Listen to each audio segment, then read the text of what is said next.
Welcome, engineering folks. Welcome to this new series. It's called Engineering Daily Problem. The aim of this series is to share the problems I face in my day-to-day work and how I approach them, how I solve them. How about we dive right in, guys? Okay, so I was told to write an application that generates some type of reports, and as you can see, it quickly became a problem because I found out that there is actually no straightforward library to do that in the .NET community, and I headed into Twitter Street and I asked for help. Then I figured out that I was actually not the only one in the loop. I found out that a lot of people actually have encountered such problem, and of course I had a lot of support from my folks, giving me a lot of advice on how to go about it. A lot of libraries were mentioned: Telerik, C#, Ion PDF, and a lot were mentioned. It was really overwhelming, thanks to my guys, .NET guys. To be honest, I couldn't lay my hands on each and every tool that was mentioned, but I found out that most of these tools are actually paid for. It means if you're looking at just getting something out of the box, you might actually have to struggle, except you have some cash too. So I had to come up with a solution, and the first thing I did was to draw out my architecture. I knew there was no way I could actually get a PDF directly from my POCO data, right? My JSON data from any source. So I knew it had to transition from HTML templates and from HTML to PDF, and yeah, from my POCO to HTML and from HTML to PDF. So I added into draw.io and I drew my architecture diagram. So I knew the request is going to be coming into my controller, and I want to have a process orchestrator because I have a lot of things going on the background. So I would have this process orchestrator service that orchestrates all of this process. Right, so the first thing it does obviously is to speak to this service that gets my reports data from either a data store or an external API, depending on what you're talking to. In my case, I was actually talking to an external API, but yeah, I mean, it's going to be mocked actually while we're working with it. The next thing for me to do is, I know that I would have to pass this data into my HTML generator, and I knew my generator service needed a templating engine because think about it, it's an HTML file, and your HTML file has to be able to receive JSON data, and it has to be able to loop through the JSON data and display dynamic data. So there has to be a templating engine in Vue, and from there, I knew I would need a particular library that converts this HTML string into a PDF. And I found this library. It's called Dink to PDF. Let's check it out. I actually need to give kudos to the guys that developed it. Dink to PDF. Yep, this is it. So here is me shouting out to RD Vogue. Yeah, so this is the library that I eventually settled in for. It worked seamlessly.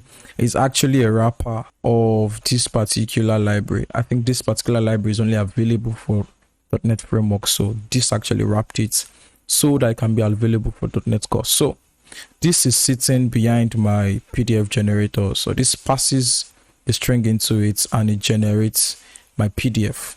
This is the architecture diagram. Let's dive into the code implementation and see what it looks like. Okay, so this is Visual Studio Code that we all know and love.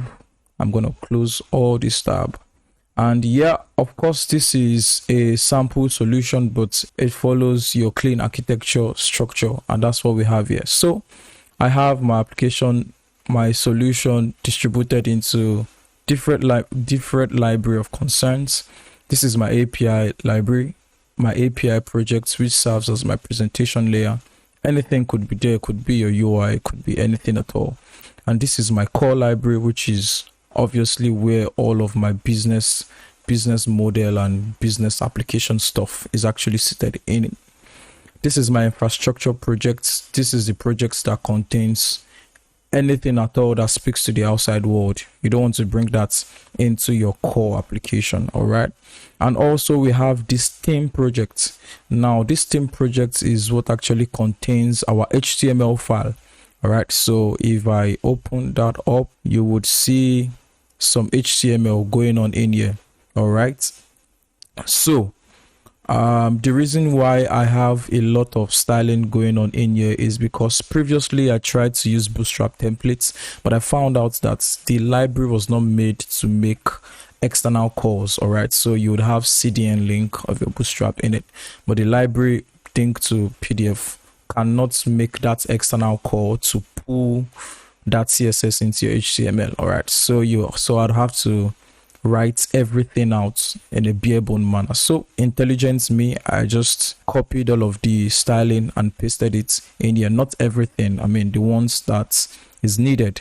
And of course, this is what I'm talking about. This is where our templating engine is going to be very useful, because all of this is our model and it has to be translated into our dynamic JSON data. All right, so that is why this particular project is here. So let's start from our model. So we have I have basically few things going on in here. Our core application, actually. Let's start with the interface. Now these are the brokers. All right, so we spoke about basically brokers for me are things that talks to external world. All right, and we have the interface in our core application. So this is the iHTML interface. All it does is to generate the HTML, and it takes the template name, it takes the model. All right, and let's look at the implementation. So we have the generators and we have our HTML generator. Right, so this is the way this works. It basically takes these parts and it generates the template. What is actually at the core of this generation of templates is what we call Razor template engine. All right, so if you use Razor pages, you would understand what I mean. Right, so that's basically what is responsible for rendering that HTML templates and also the model that is passed into it. And before you can use that, you actually have to install that package. It is called Razor templates in core. So you'd have to install that. For me, 1.6.0 worked for me because I'm using .NET Core 3.1. You might not be able to use .NET Core 6.0 because .NET Core 6.0 does not output your view file, your view project as a DLL.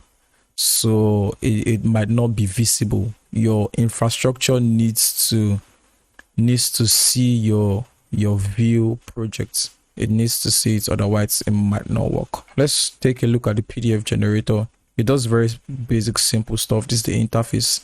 It generates a PDF and passes bytes. Okay, for this, so there are two options. It can pass a byte data, and it's possible for it not to pass byte data as well. But for me, I do not need it to pass byte data because I'm going to be passing an output. I'm going to be passing an output directory, so it's going to be dumping the PDF file in there. Okay, so let's check out the PDF generator. The PDF generator as well would need to change since I've changed the interface. So yeah, this is how it works. Very simple stuff. So obviously it takes a basic converter and it does all of this. All of these are basically what you want to call the configuration. And this is where you actually pass the directory that you want this PDF to be generated. For me, I'm just leaving it as this. For you, you might want to be explicit. And if you actually do not pass this particular out, it's going to generate an array of bytes data. That's what's going to generate byte array. That's what's going to generate because you're not passing a directory. But if you pass this particular option, it's going to send it to that particular point where you want it generated. So that's our PDF generator, and that's how it works. Before your PDF generator can work, you have to have you have to do two things. Number one is this: you have to make sure you have this Dink to PDF library. You need to have it installed as a Nugget package, and you also have to drop this particular DLL in here. Remember that Dink to PDF is basically a library that sits on another library. This is the library it sits on, so it's a requirement for you to have the DLL in, for me, my infrastructure project, because that's where my PDF generator is. These are the interfaces for our services. We have the report service. Our report service is basically simple. For you looking at our architecture, your report service might be speaking to an external API or a data store. For me, I'm just mocking it up. All right, so I'm just mocking some list of transactions and I'm passing it out. All right, but obviously you know how best to implement your business logic or do whatever it is you need to do. We have the orchestrator. This is the orchestrator. This is the guy in the middle. Remember this guy? Yeah, this is the guy in the middle. So you can see how beautiful and seamless our orchestrator does. And it literally speaks to three things. The first thing it does is to retrieve the data from the reporting service. Second thing it does is to generate the HTML. And the third thing it does is to generate the PDF. This is poetry at its best. Haven't seen all of this. Let's go into our presentation layer, which for us is our API. Don't forget to register all of your service, your generator in your DI container. And this also is very important. As a matter of fact, it was actually specified in the library that you need to do this. All right, converter must be registered as a single thing. So you need to do this. Even though I've actually been able to generate the bytes data without having to do this, but I guess for you to generate the PDF file, you'd actually have to do this. Let's see our controller. It's just called report controller, and what it does is we basically are mimicking an incoming request. For you, yours might be to say from body, and you're actually getting a branch request. All right, that might be your case, but for us, we're just mimicking an incoming request, and we are calling just the orchestrator service to perform its signs and wonders. Let's give it a run, guys, and see how it works. Okay, so I'm going to be putting breakpoints in just strategic places. First is this. Let's just have it there. Now, since it's a GET request, we can easily invoke the API from our browser. Let's do that. Okay, so we have it in our controller already. Now you can see the first thing it does basically is to generate our data. That's simple already. We have the data generated. Of course, you can see 4 counts of transaction. The next thing it does is to generate our HTML, and you can see that we've passed a template name as a constant. We don't want to use string literals all around, so we have that sorted as a constant in this particular default class, and we have our reported data passed. Not wanting to go into it, but let's actually go into it. Okay, so we have all of this sorted. You can see us specifying the parts of the view, and Razor templates engine does the rest for us, and you can see it generating large amounts of HTML. So you can see our HTML, so you can see all of the TRs here being generated. This is the beauty of Razor template engine, and that's actually how it works when you do your Razor view and the likes. Okay, ouch. Okay, I was a little bit fast, but yeah, you know how it works. Generates the PDF, passing the HTML into it, and voila, that's it. And for me, I can easily go into my project because of the path I specified, and I can actually see my reports here. So this is my reports.pdf. Come bring it into the browser and see my reports generated. How beautiful it is it, guys? This can be more beautiful than this actually, by putting on a lot of styling into place, but yeah, we're backend engineers, we don't like CSS.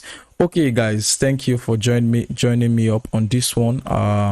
This is the Engineering Daily Problems, where I get to share with you the problems I face in my day-to-day engineering job and how I approach them. If you have not subscribed, make sure to hit the subscribe button and give this video a thumbs up and a like if it makes sense to you. Share it with your friends, and let's meet on the next one. See you on the next one, guys. Bye bye.